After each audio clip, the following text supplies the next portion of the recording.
Hello student, good morning. આપણે ધોરણ 6માં ગુજરાતી પ્રથમ સત્રમાં આપણો 8મા નંબરનો પાઠ છે બિરબલની યુક્તિ. તમે અકબર બિરબલની ઘણી બધી વાર્તાઓ વાંચતા હશો, સાંભળતા હશો. તો આવી જ એક બિરબલની યુક્તિ નામની સ્ટોરી આપણે અહીં બતાવવામાં આવી છે. આપણા આ પાઠમાં બાદશાહ અકબરને લગતો એક કિસ્સો આપેલો છે. તો આ બાદશાહ અકબરનો વાર્તા આપણે વાંચીએ અને સમજીએ એ પહેલાં એક નાનો વિડીયો જોઈએ, જેથી તમે એને સારી રીતે સમજી શકો. તો ચાલો જોઈએ વિડીયો.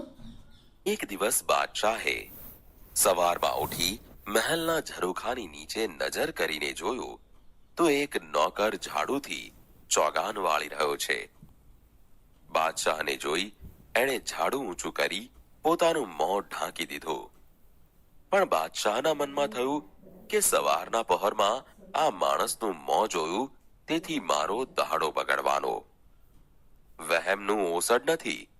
દાંતણ પાણી કરી બાદશાહ શિરામણમાં કોળિયો હાથમાં લે છે. ત્યાં તો સેનાપતિઓએ આવીને સમાચાર આપ્યા, બાદશાહ સલામત. આપણા રાજ્ય ઉપર બુંદેલખંડનો રાજા લશ્કર લઈ ચડી આવ્યો છે.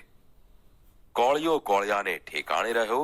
બાદશાહ હાથ ધોઈને ઊભા થઈ ગયા અને બોલ્યા, સેના તૈયાર કરો.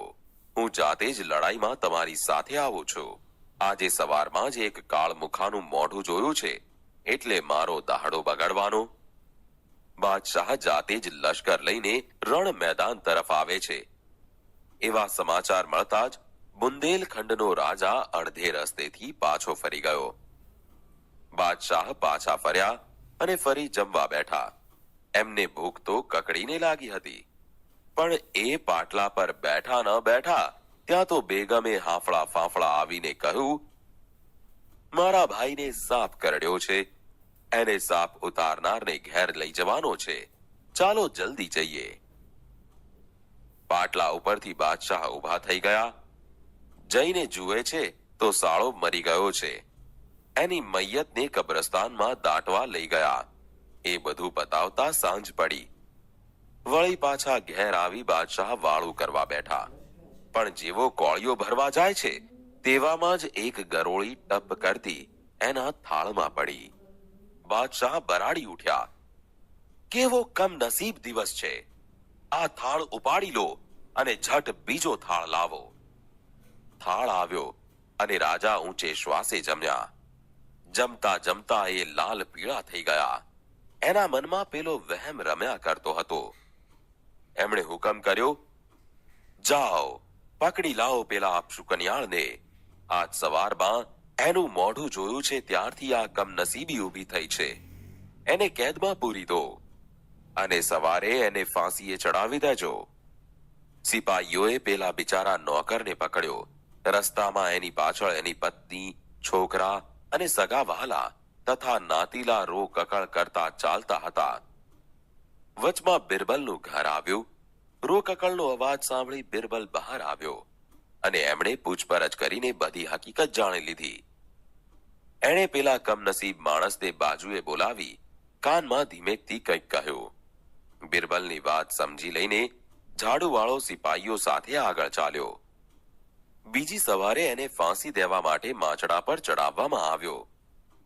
તે વેળાએ એને એની છેલ્લી ઈચ્છા શી છે તે પૂછવામાં આવ્યું.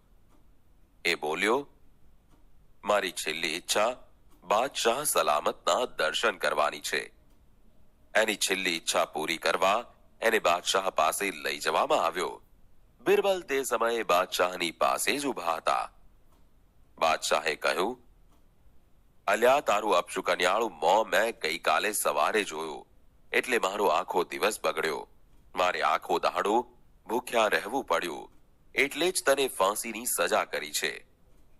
નોકરે કહ્યું, આપે કરેલી સજા માટે તો મારે કશું જ કહેવાનું નથી, પણ ગઈકાલે સવારે જેમ આપે મારું મોઢું જોયું હતું તેમ મેં આપનું મોઢું જોયું હતું. તેથી મારે તો કેદખાને પડવાનું થયું અને આજે ફાંસીએ ચડવાનું થયું. તો આપ જ ન્યાય કરો કે આપણા બેમાં વધારે અપશુકન્યાળ કોણ? અને જો ન્યાયાધીશ મને ફાંસીની સજા કરશે તો આપને એ કઈ સજા કરશે? વાત સાંભળી બાદશાહ વિચારમાં પડી ગયા. બાજુમાં ઉભેલા બિરબલ મરક મરક હસવા લાગ્યા. એ જોઈને બાદશાહ બોલ્યા, બિરબલ, આને આ જવાબ શીખવનાર તારા સિવાય બીજો કોઈ ન હોય. એની વાત સાચી છે. શુકન અપશુકનનો ખોટો વહેમ રાખીને એ બિચારાને હું અન્યાય કરી બેસત. જે થયું તે સારું થયું. એને છોડી દો અને સરપાવ આપી માનભેર ઘેર પહોંચાડી દો.